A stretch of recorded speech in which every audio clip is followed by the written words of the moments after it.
Okay, so I have made tutorials on making buildings before, but those are old and outdated. These tutorials were made when I was, in light words, new to this art style. Right now, I'm still kind of new, but I know a lot more, so it's time to make a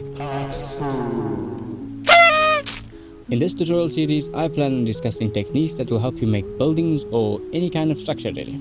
I'll be using this Japanese style building as an example, so let's get started. Buildings, what do they have? They have roof tiles, they have windows, they have pillars, they have doors, and they are buildings themselves. Let us focus on two things, the building and the tiles for now. Before making the roof, we have to of course make the building. So let us make one quickly. I'm not going to be 100% loyal to this reference over here, for no reason in particular, I just feel like doing my own thing. One thing I do recommend when creating any structure that is symmetrical is to use the mirror modifier as much as humanly possible. For example, what I did over here is that I deleted half the mesh on the x-axis and then later I deleted on the y-axis, which afterwards I applied a mirror modifier that affected the x and y coordinates of the mesh, which mirrors the single side of the mesh on all those sides, essentially making the entire building. However, now when I make one change to this side, every side changes as well. This technique is super simple but also very handy. You can use this on almost everything you do, so I recommend you try it, especially on architectural objects. When I built the roof of the building, I also curved it inwards a little bit, taking a little inspiration from the rivets over here. So it's not a straight slope, it's more of a curved one.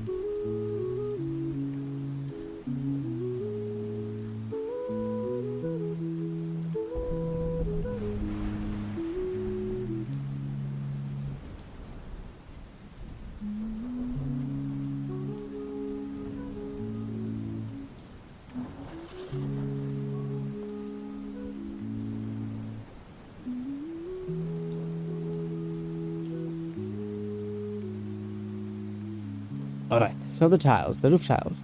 I'm going to split it into three parts. Creating the tiles, editing the tiles, and then placing the tiles. I'm going to create two different types of tiles. One is the normal one I usually make, and the other one is a tile for this specific building. So, I usually start with a rectangular plane, then I extrude it twice, making the center face smaller than the other two, or thinner if you prefer. I then bend the second edge of the middle face downwards, and then extrude the entire mesh. Now we straighten it as much as we like and make it a bit shorter on both sides. I'm now going to mirror it after deleting this back face because we don't want any intersecting faces. I'm just mirroring it so that I don't have to build this entire thing from both sides, just half of it, and then the mirror modifier does the rest. Similar to what we did with the building. Now apply the modifier because we are going to raise the left edge of the tile, making a little groove over here. So we maybe bevel the center over here, then we raise this part of the tile.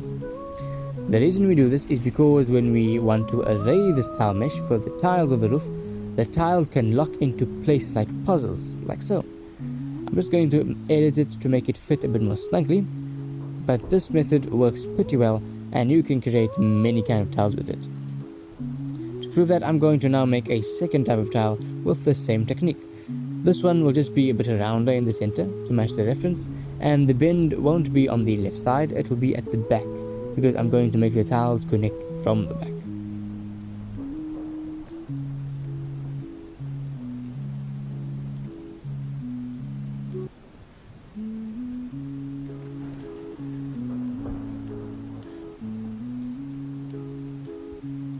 Okay, so now we made our tiles.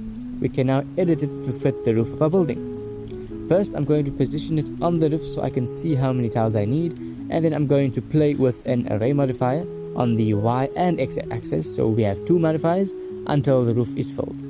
As you can see, I didn't fill the entire roof because it's a bit tricky because there are uneven edges here, so I'm going to add separate tiles for the portion that is long, and then add another group of tiles for the sides to make things a bit simpler.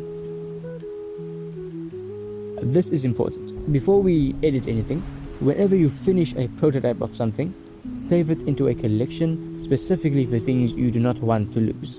For example, I'm going to edit this roof tiles and apply all the modifiers it has, but I also want to keep the same mesh with its modifiers.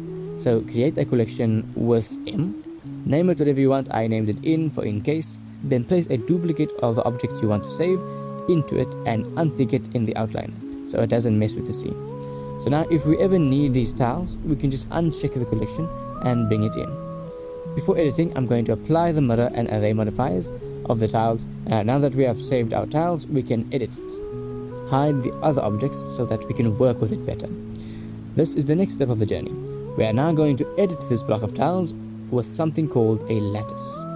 Simply put, a lattice works kind of like a rigging, just a bit simpler and for normal meshes. You place it over the object and apply a lattice modifier to that object. The lattice then can bend the object whenever it bends, so it's simpler and easier to work with, especially with complex models like this bunch of tiles with a lot of faces. I just summoned, then placed, and then shaped the lattice over the entire bunch of tiles. Make sure you don't edit the lattice and its size in the edit mode of the lattice, because that will mess with the object. And then later add a lattice modifier for the object you want to influence. After identifying the lattice with the color picker and making sure it works, select the lattice and up its resolution in the lattice settings. These add loops to the lattice so that it's easier to edit. Now comes the fun part, where we bring the building and rotate the tile mesh over where we want to place it. I like to parent the tiles to the lattice before we edit it, so that it's easier to move the lattice and the tiles at the same time. Now we'll edit the lattice to match the curve of the roof, and as you can see, the tiles are being edited as well. For this reason, the lattice is one of my favorite tools, even though I don't even use it that much, but it's super handy. There's nothing else to it besides editing the lattice and moving it around to fit the roof, rotating it and doing whatever. Now placing the tiles. Once you have done editing the tiles with the lattice, you literally just have to delete a bunch of the tiles so that it works and fits on the roof. For this bunch of tiles, I'll only be deleting 1 or 2 rows from the front, so that it doesn't hang over the edge of the building too much. This is why I applied the array modifiers, so that I can delete some tiles without having to edit the numbers. Now, I won't bore you with how I placed the rest of the tiles, because it's all the same process. Take a bunch of tiles, parent it to the lattice, modify it to the lattice, and then fit it to the area of the roof, then delete the tiles that are going out of bounds, and there you have it. Very simple. I'll leave the time lapse here if you want to see it though. Now the tiles are placed, but as you can see, the edges are very messy. I don't normally worry about deleting them properly, because usually I add extrusions to rise on the corners, similar to how the reference has, so that in between where the tiles meet, there is a corner of the building rising up, adding a nice clean edge. I simply just duplicate the roof's faces, keep the faces that meet the corners or meet at the corners, made them uniform in scale, and then extruded them upwards. After doing that to the first and second roof with the tiles and the extrusions, then I added the sticks under the roof, similar to the reference, by simply adding cylinders and arraying them across the underside of the roof. Alright, I hope this tutorial didn't bore you and taught you something valuable about modeling. We just did the tiles and the building for now, but in the next tutorial we'll be doing the doors, windows and pillars of this building, inshallah. If you guys want to see the next part, please mention so in the comments, but if you want to skip straight ahead to the textures, you can mention that as well. But that is it for me. I'll see you when I see you, inshallah. Alright, bye.